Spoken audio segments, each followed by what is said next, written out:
নয়ন মনি হোক, কানের মনি হোক আর চোখের মনি হোক, যাই হোক, আপোষ করলে পিঠে গোলাইব না।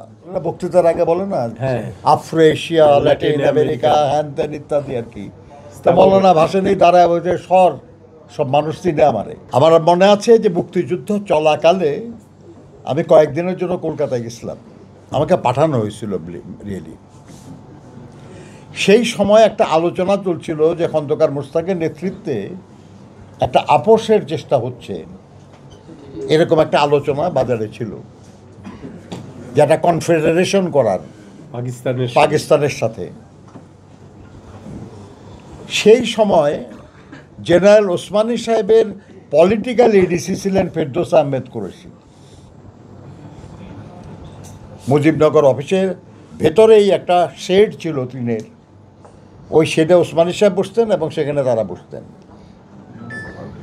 ফেরদৌস কুরেশি ওই সময় দেশ বাংলা বলে একটা পত্রিকা প্রকাশ করা শুরু করে এবং দেশ বাংলার প্রথম সংখ্যায়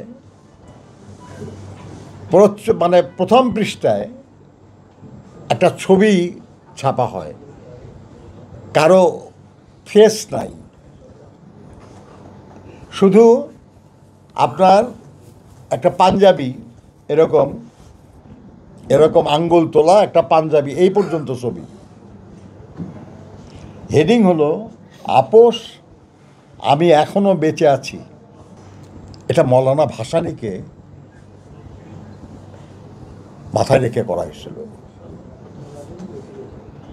অর্থাৎ এই দেশের ইতিহাস বলে যে একজন মানুষকেই সেই সময় আপোষহীন বিবেচনা করা হয়েছে, দেশপ্রেমিক বিবেচনা করা হয়েছে, স্বাধীনতার পক্ষে বিবেচনা করা হয়েছে এবং তার নাম দিয়েই ধমক দেওয়া হয়েছে যে আমি এখনো বেঁচে আছি, কেউ আপোষের চেষ্টা করো না।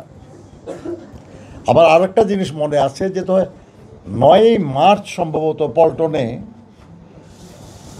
জনসভা হচ্ছিল, আমরা জয়দেবপুর থেকে আসছি মিটিং দেখার জন্য। মৌলানা ভাসানী সাহেব ওই খুব ঐতিহাসিক সব ঘটনা, কেউ একজন তার বক্তৃতার আগে দিয়ে কেউ একজন তার পরিচয় দিয়ে বলে না, বক্তৃতার আগে বলে না আফ্রিকা, ল্যাটিন আমেরিকা, হ্যান ত্যান ইত্যাদি আর কি। তা মৌলানা ভাসানী দাঁড়ায় বলছে সর, সব মানুষ চিনে আমারে বলে তাকে সরায় দিয়ে বক্তৃতা শুরু করলেন এবং সেই বক্তৃতার একটা পর্যায়ে বলতেছিলেন যে শেখ মুজিব, তুমি আমার ছেলের মতো, আমার 3 ছেলে, কিন্তু তার চেয়েও তোমারে আমি বেশি স্নেহ করি।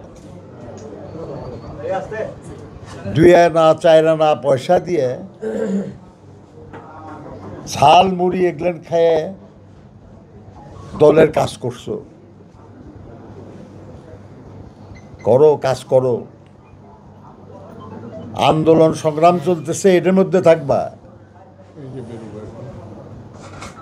বঙ্গবন্ধু হও, নয়ন মনি হোক, কানের মনি হোক আর চোখের মনি হোক, যাই হোক, আপোষ করলে পিঠে গোলাইব না।